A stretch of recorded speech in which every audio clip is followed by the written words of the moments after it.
छिपा हुआ धन। एक किसान ने जीवन भर घोर परिश्रम किया तथा अपार धन कमाया। उसके 4 पुत्र थे, चारों ही निकम्मे और कामचोर।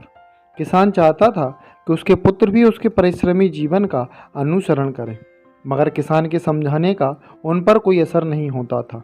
इस कारण वह किसान बेहद दुखी रहता था। जब वह बहुत बूढ़ा हो गया तो उसे लगने लगा कि अब वह कुछ ही दिनों का मेहमान है।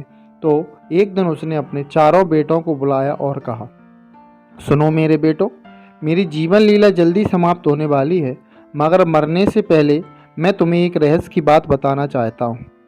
हमारे खेत में अपार धन गड़ा हुआ है। तुम सब मेरी मृत्यु के बाद उस खेत को खूब गहरा खोदना, तब तुम्हें वहाँ से बहुत सा धन प्राप्त होगा।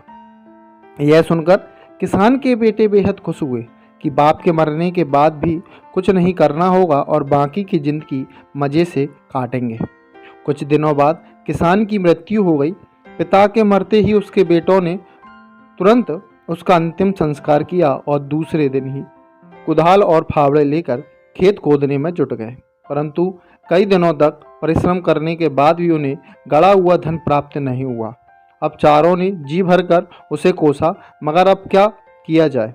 अब चारों ने सलाह की, अब खेत खुद गया है तो क्यों ना इसमें अंगूर बो दिए जाएं। खेत की गहरी खुदाई हुई, इसलिए फसल बहुत अच्छी हुई तथा किसानों के बेटों को आशा से अधिक धन प्राप्त हुआ। अब किसान के पुत्रों को इस बात का एहसास हुआ कि उनके पिता के कहने का क्या अर्थ था। उसी दिन चारों भाइयों ने परिश्रम करने का संकल्प किया, क्योंकि परिश्रम से जो धन उन्हें प्राप्त हुआ उससे उन्हें अपार खुशी हो रही थी। तो इसका निष्कर्ष है कि आलस्य व्यक्ति को निकम्मा बना देता है।